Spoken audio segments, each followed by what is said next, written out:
Super quick video comparing the Nikon ZR to the Canon R6 Mark III. In reality, I should really be comparing the ZR to the Canon C50, but it's not out yet and I got an R6 III in my hands. So I guess in some ways you could say that you really should be comparing systems, right? The ZR and the Z6 III, which are like sister cameras, to the Canon R6 III and the C50, which are also like sister cameras. We'll see what Sony does with the A7 IV. I guess the sister camera would be the FX2, but I think in reality, most people would probably buy the FX3, even though they're not exactly matched. But then again, the A7 V may have a different sensor than the A7 IV, so then that wouldn't match the FX2 either. But anyways, I think this is a pretty simple comparison, and these two camera systems are kind of for two different people. The advantages of the ZR over the Canon system are that it's got 32-bit float audio, it's got red RAW inside, and it's got a monster 4-inch, almost cell phone-sized flippy screen here. It's also got a cool zoom rocker on the front here, and that's about it. The advantages of the R6 III are that it's got an EVF, that's a big one. I actually think the back screen isn't bad in brightness and like ability to read things and how the picture looks. I would say the two cameras are actually pretty similar. It's just smaller, but it's flippy, just like the ZR. Neither one tilt up, they only tilt out. And then this guy has open gate in it, 7.2K open gate, which you can shoot in RAW. The Canon C50 will have anamorphic D-squeeze and has shutter angle, whereas this camera doesn't.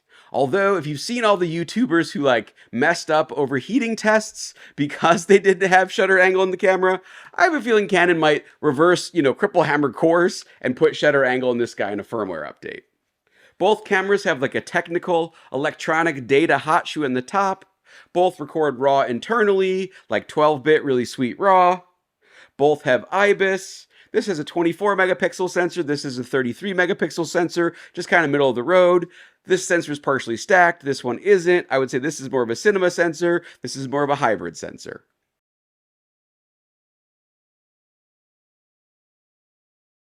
Nikon really doesn't have a cinema sensor camera. The Panasonic S1 II has this same sensor, and the S1R2 has the real cinema sensor. It's got the same sensors like the DJI Ronin, the gooseneck camera, So maybe that's something that Nikon wants to think about.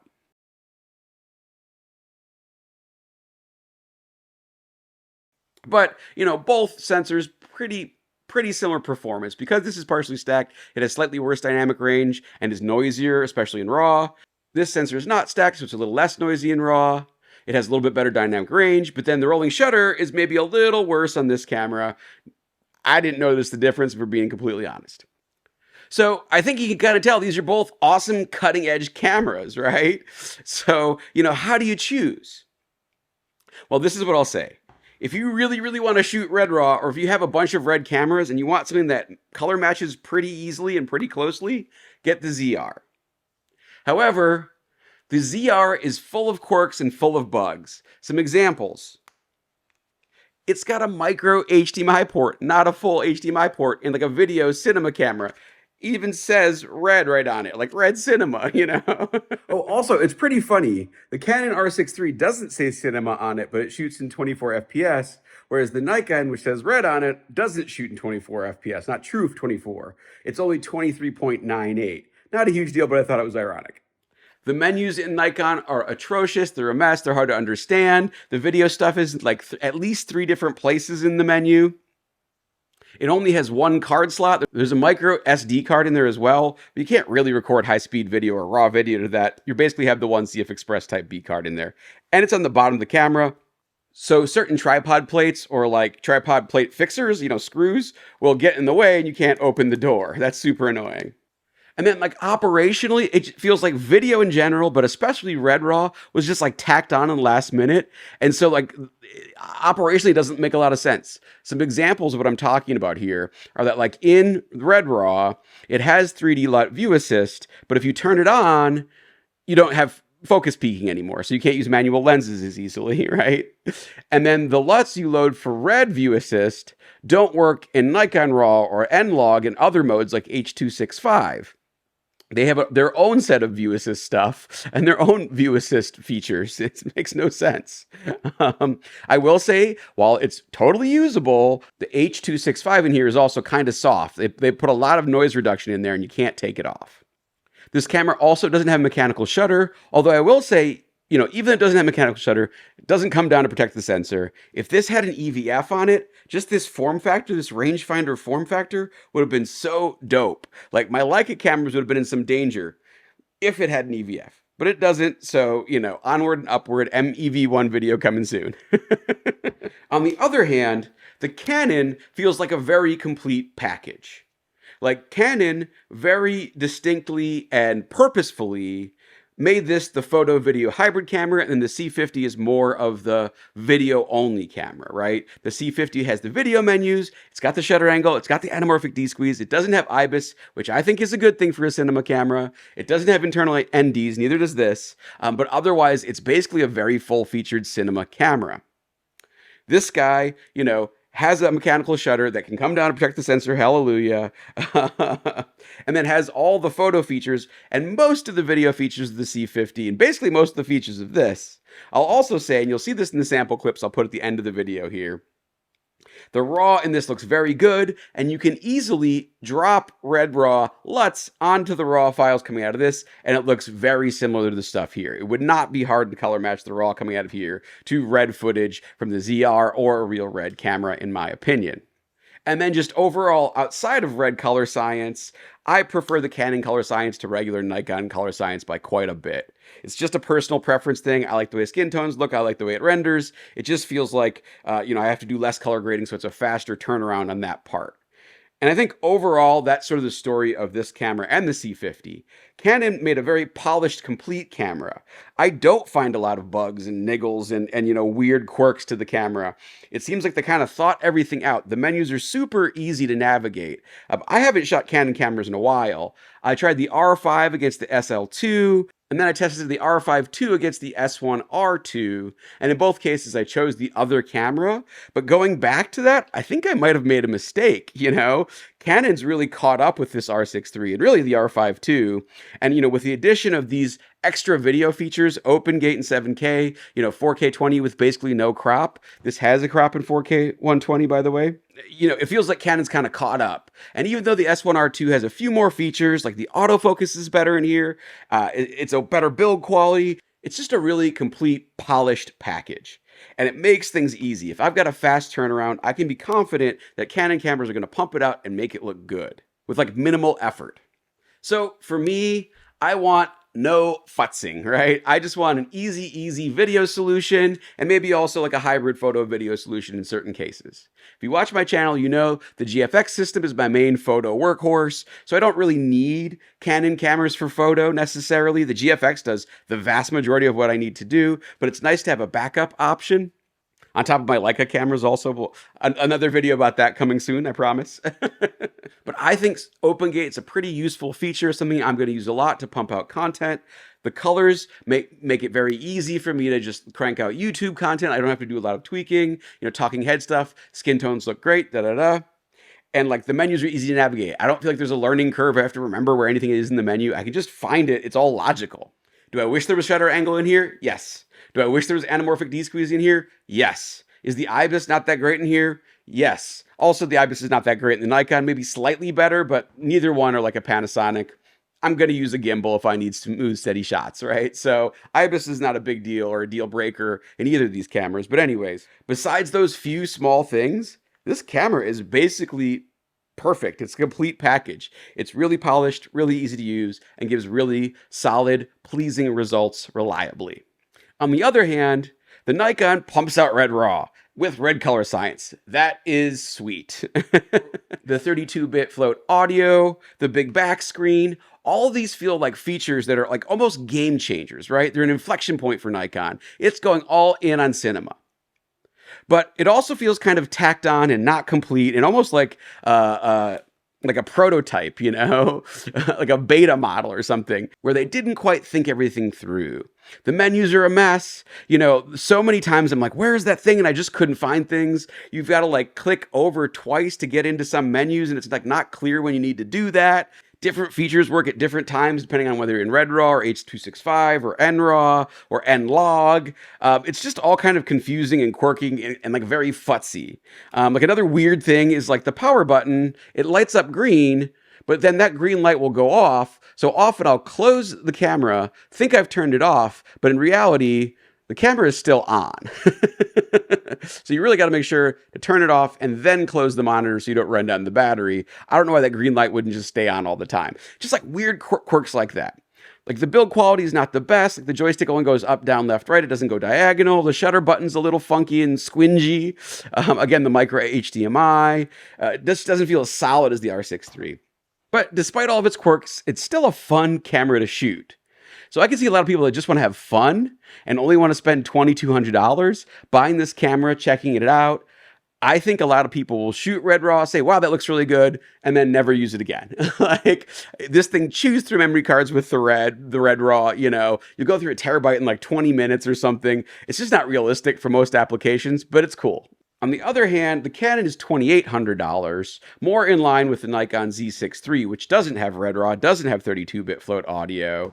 But I think the $100 premium for this guy over the Z6 III and maybe the whatever it is, $600 premium over the ZR is warranted in this case. You get open gate, right? I'm pretty sure you're going to get shutter angle soon. And then you've got all the other video features you could want in a camera, including internal RAW.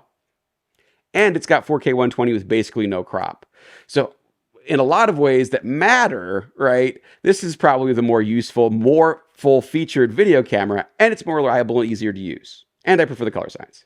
So for me, where, you know, $600 isn't a make or break proposition between two cameras I'm going to use all the time, I'm going with the Canon, but I think these are both fantastic cameras that are at an excellent price given the current state of the economy. Like $3,000 for a mid-tier camera is still crazy to me, but it is what it is. Under $3,000 is the new price point. So, you know, I personally would rather have the R6 III and the C50, but I think if you got the ZR and a Z6 III for Christmas for free or whatever, you'd be almost as happy. They're just as good, and you can get just as good as results. It might be a little more futzy, a little more quirky to get there, but you can get there. Like if you're in the Nikon universe, it won't make a difference, but I'm not. So you get what I'm saying. Both fantastic cameras. If you're coming in from the cold, Canon has just taken the market back. You know, they stormed back. Nikon has been the underdog, and it is swinging with both fists coming out hard, right? So, you know, it'll be interesting in a couple of months here. If Nikon comes out with a firmware update and adds a bunch of features like false color, which is in here, you know, open gate maybe, anamorphic D-squeeze, then this better get at least shutter angle to keep up, right? I don't know that they're going to give a firmware update that completely fixes the menu. They obviously can't fix the micro HDMI, right? You know, just to show you, this guy's got a full HDMI like any camera should in this day and age. So, you know, the joystick works in all directions, all these things. You've got 3 buttons, you know, aperture, shutter speed, and ISO, whereas on the Nikon, you only get 2, you know. Lots of features make this sort of a more full-featured functional camera. But again, with one firmware update, Nikon could basically catch up, especially if they drop that stuff in the Z6 III.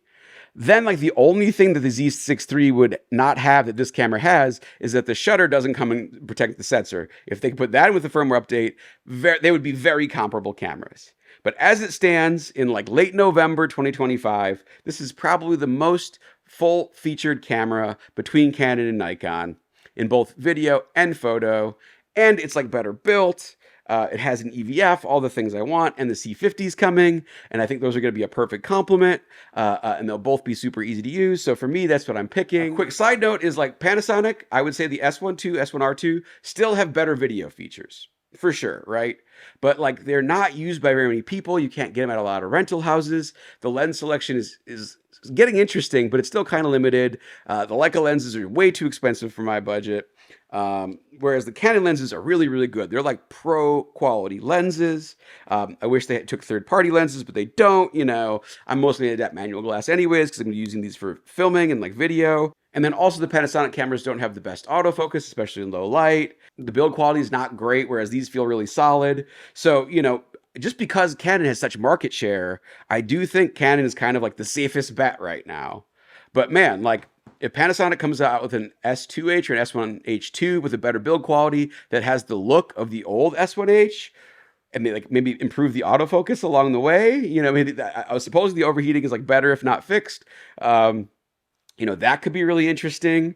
If the ZR gets a killer firmware upgrade, or they come out with a Z8 that has all of these video features we're talking about, open gate, anamorphic D-squeeze, that could, swing everyone towards Nikon. Like Nikon's biting on the heels of all these cameras, right? And then of course Sony's coming out with the A7 IV.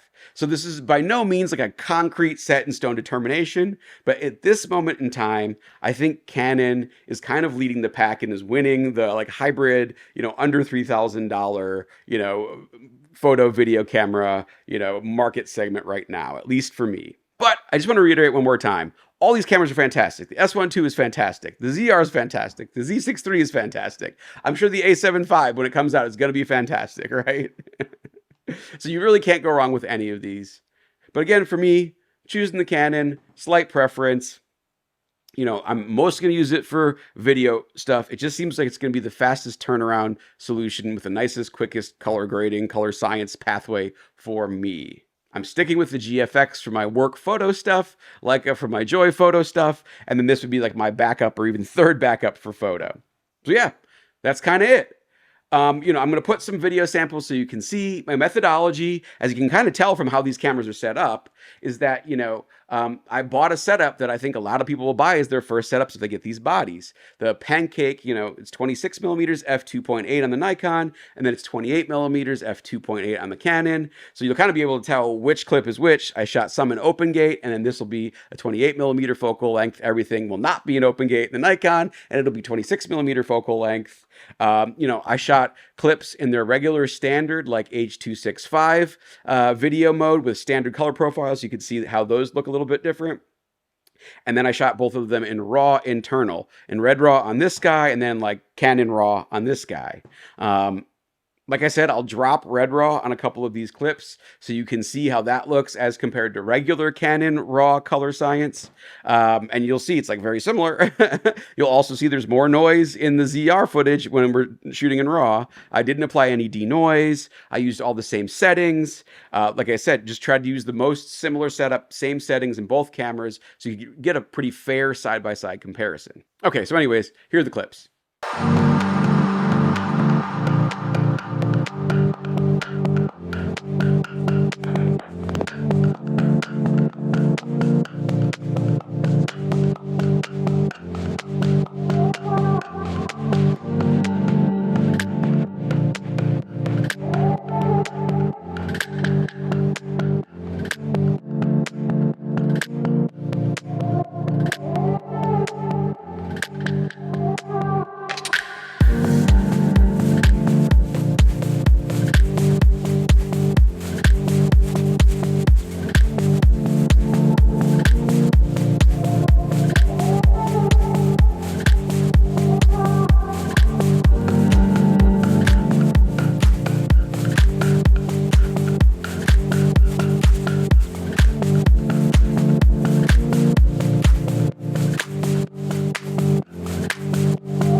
So what did you think? Did you like one color science better than the other? Do you agree with me that like the image quality is pretty darn close and they both look fantastic and it's just kind of a matter of personal preference as to which colors you prefer? I will say the Canon autofocus was a little more solid as you saw in the clips. You know, the Nikon autofocus misses sometimes. You know, it's really good, but it's just not Canon Sony good yet. It's getting close. It's certainly better than Panasonic and Fuji, say. But like I said before, very similar, both fantastic cameras. So let me know if you agree. Let me know if you think I missed anything. If you have any questions, happy to answer them. Beyond that, like, comment, subscribe, all that good stuff, and I'll see you in the next one. Bye!